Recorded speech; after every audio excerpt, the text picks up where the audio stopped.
Hello everyone, good afternoon. Today we are going to learn about the membership operator.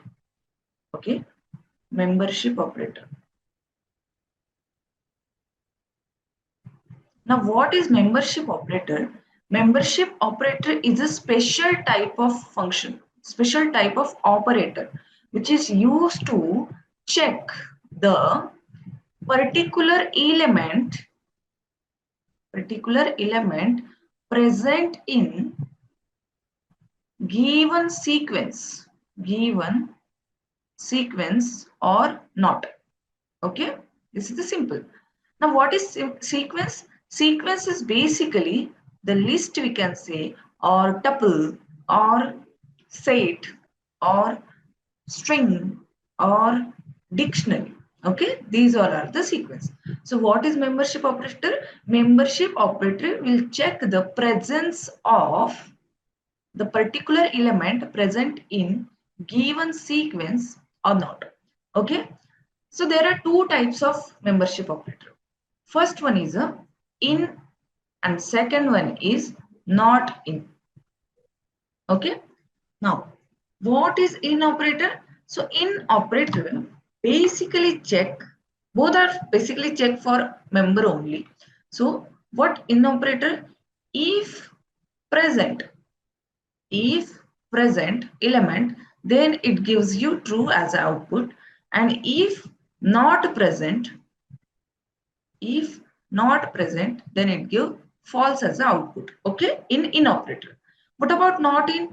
Inside a not in, if present, okay, it gives false as output, and if not present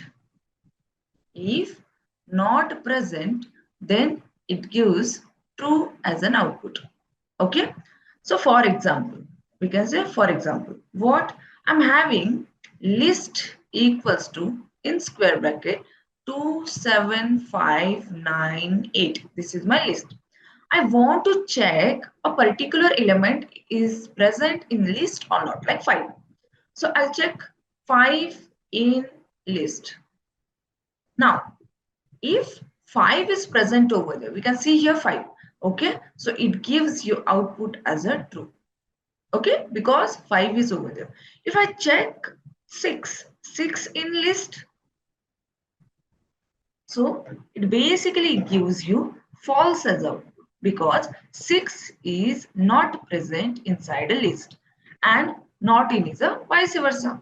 We can right now we can see the practical implementation of the same. Okay, so you can see over here, I'm going to create L equals to one list 2 5 4 7 9. Okay, this is my list. Now I want to check, okay, just a minute, I want to check the 5 is present inside a list or not. How I'm going to check it?